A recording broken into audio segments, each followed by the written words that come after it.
और इजराइल पर हमास के हमले से जुड़ा बड़ा खुलासा अब आपके सामने, क्योंकि 18 महीने से हमास कर रहा था तैयारी। इजराइल को धोखा देने के लिए यह सीक्रेट प्लान बनाया गया। मोसाद तक खौफनाक हमले की नहीं लगने दी गई भनक।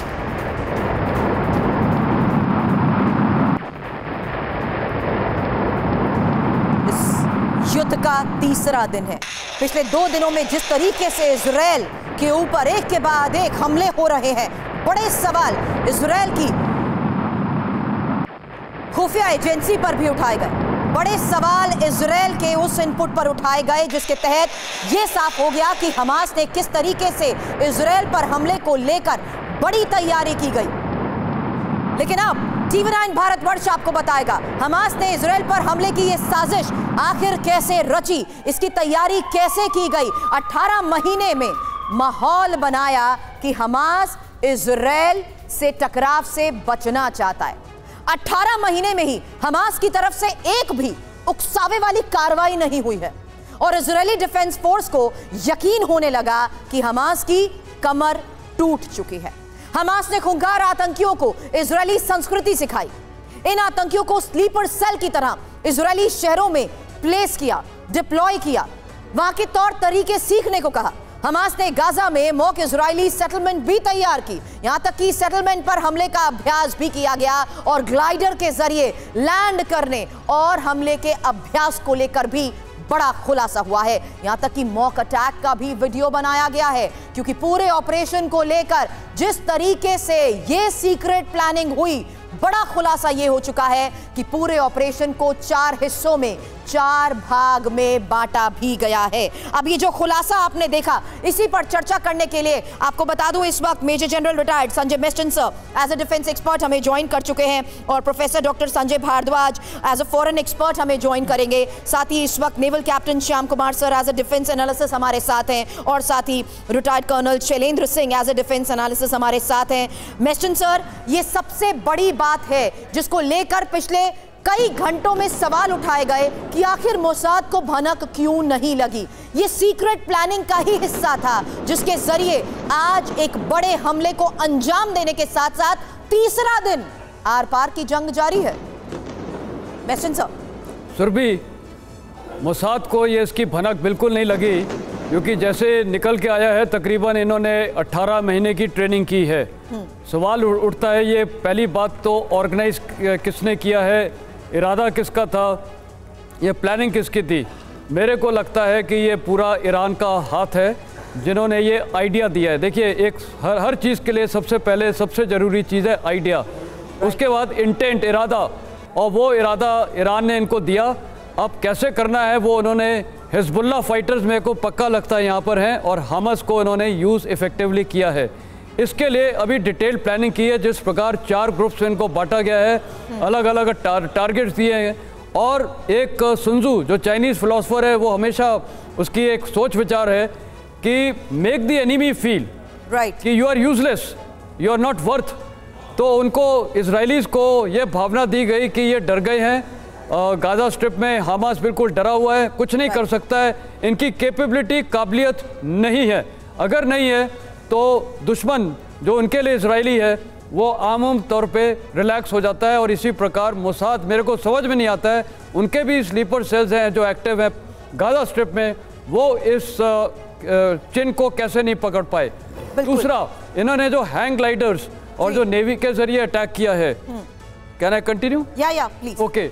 और जो ये नेवी के जरिए अटैक किया है, एयर लैंड सी सब कुछ, ये प्रॉपर प्लानिंग है। और मेरे को याद आता है, मैं जब एक ऑफिशियल प्रॉपर प्लानिंग के तहत आपने सबसे पहले कमेंट में यही बात कही थी कि किसने की ये प्लानिंग। आप जैसे एक्सपर्ट्स के साथ चर्चा करते हुए उस आधार पर हम इन चीजों को लेकर जानकारी जुटाने की कोशिश करते हैं और उसी के तहत एक और सबसे बड़ा खुलासा, जहां इजराइल पर हमले का मास्टरमाइंड कौन है, हमले के वक्त वो कर क्या रहा था, यही जानकारी अब आपके सामने। और ये बड़ा खुलासा, ये शख्स इजराइल पर हमले का मास्टरमाइंड है। शख्स का नाम है इस्माइल हानिया। एक बार फिर से सुन लीजिए, आखिर कौन है इस हमले का मास्टरमाइंड? इस्माइल हानिया। इस्माइल हानिया इजराइल की तबाही का ख्वाब देखने वाला हमास का सुप्रीम लीडर है, जिसकी तस्वीर आप देख रहे हैं। TV9 भारतवर्ष पर। हमास के आतंकी इसके एक इशारे पर किसी की भी जान ले सकते हैं या अपनी जान दे भी सकते हैं। इंफॉर्मेशन वॉल पर इसी शख्स की यह तस्वीर आपको हम दिखा रहे हैं और इसी बारे में एक्सपर्ट्स के साथ मैं चर्चा करूंगी, क्योंकि जिस लिहाज से डिफेंस एक्सपर्ट इस पूरे युद्ध भूमि में चल रहे हालात को लेकर चर्चा करते हैं, फॉरेन एक्सपर्ट्स हमें बताते हैं कि इतिहास क्या है आखिर इसका और कौन है वो लोग जिनके जरिए अब सीक्रेट प्लानिंग हुई और इस हमले को अंजाम दिया गया। ये है इस्माइल हानिया, हमले का वो मास्टरमाइंड जो 2006 से हमास का सुप्रीम कमांडर है। इजराइल पर होने वाले हर हमले की प्लानिंग से लेकर उसे अंजाम तक पहुंचाने की जिम्मेदारी इसी की है। अब इंफॉर्मेशन वॉल पर और इंफॉर्मेशन आपके सामने, क्योंकि इजराइल पर जिस वक्त हमला हुआ उस वक्त इस्माइल हानिया आखिर कहां था, क्या कर रहा था, ये जानकारी देखिए। हमले के वक्त इस्माइल हानिया कतर में था। इंपॉर्टेंट है ये इंफॉर्मेशन। हालांकि इस्माइल हानिया ने कतर में बैठकर कैसे इस पूरी साजिश को रचा, उसी पर खुलासा हो रहा है। इंपॉर्टेंट ये है कि कतर से हमलावरों को ये निर्देश देता रहा और हालात को मॉनिटर करते हुए कैसे निर्देश दिए गए। अपने दफ्तर में बैठकर हमले की लाइव तस्वीरें देखी। इजराइल पर हुए सबसे घातक हमले के बाद उसने जश्न भी मनाया। हमले को आगे बढ़ाना कैसे है, इसके निर्देश भी हानिया ने ही दिए हैं। अब यह इंपॉर्टेंट हो जाता है कि किस तरीके से हमास के चीफ इस्माइल हानिया के निर्देश पर हमास पिछले कई साल से हाईटेक तो हुआ ही है, हमास का अटैक कंट्रोल सेंटर बना है। उसकी तस्वीर भी अब आपके सामने है। यह है वो अटैक कंट्रोल सेंटर जिसका इस्तेमाल इन हमलों में किया गया।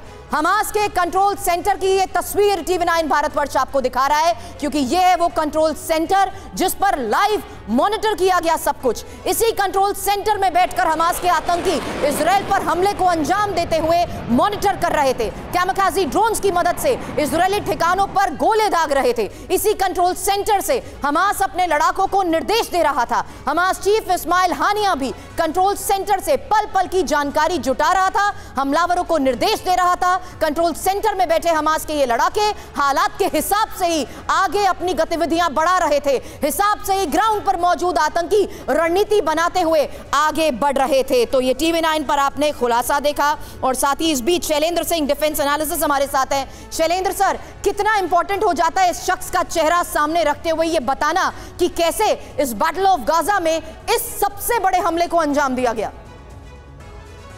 17 साल पुरानी न्यूज़ है जी, आज की न्यूज़ नहीं है। राइट। इजराइल बड़े अच्छे से जानता है कि ये आदमी वो आदमी है जो एक तरह का से हमास की बैकबोन है, और ये बैकबोन हमास के लिए पैसा, इक्विपमेंट, ट्रेनिंग, स्ट्रैटेजी सब कुछ करके देता है। लेकिन फिर भी अगर इस बात को इवैल्यूएट करें तो आप ये ज़रूर पाएंगे कि ये सारी चीज़ें इसने पैलेस्टीन के अंदर नहीं करी होंगी। इसमें इसने मदद ली होगी, जैसे कतार में रहकर और ट्रेनिंग ईरान में दिलाकर। बिकॉज जब आप स्काई डाइविंग का करते हैं ना, तो स्काई डाइविंग मेरे जैसे आदमी को भी 1 सप्ताह लगा था स्काई डाइविंग करना आना। यहाँ पर आप बात कर रहे हैं स्काई डाइविंग करके अटैक करना, किसी भी तरह की नेवल अटैक, चाहे वो छोटी बोट में करें, बड़ी बोट में करें, ट्रेनिंग चाहिए। और इस ट्रेनिंग के पीछे मैं बड़े जिम्मेदारी से कह पाऊंगा, ईरान अकेला ऐसी जगह है जहां इस तरह की ट्रेनिंग दे सकते हैं। क्योंकि पैलेस्टीन में अगर आप किसी भी तरह की ट्रेनिंग देते, स्ट्रैटेजी बनाते, तो वहां पर मोसाद का एक बड़ा अच्छा नेटवर्क है, दैट इज़ वाई वो हर बार पैलेस्टीन की चीज़ों को प्रीएम्प्ट कर कर रोक पाते हैं। इस बार वो इसलिए नहीं रोक पाए क्योंकि ये सारी प्लानिंग, ये सारी ट्रेनिंग, ये सारी साजिश उस पैलेस्टीन के बाहर हुई थी। बिल्कुल सर, लेकिन ये जो बार बार ईरान का नाम सामने आ रहा है, उसी के तहत ये बयान ईरान की तरफ से भी दिया जा रहा है कि अगर हमारे पर हमला हुआ तो हम भी उसे अंजाम तक पहुंचाने के लिए पूरी तैयारी कर चुके हैं। लेकिन इस बीच गाजा में इजराइल के हमले का ये तीसरा चरण, जहां गाजा में इजराइल की भीषण एयर स्ट्राइक की तस्वीरें आ रही है सामने। इजरायली सेना ताबड़तोड़ हमले कर रही है और इजरायली सेना के हमले में गाजा में तबाही की ये तस्वीर देखिए।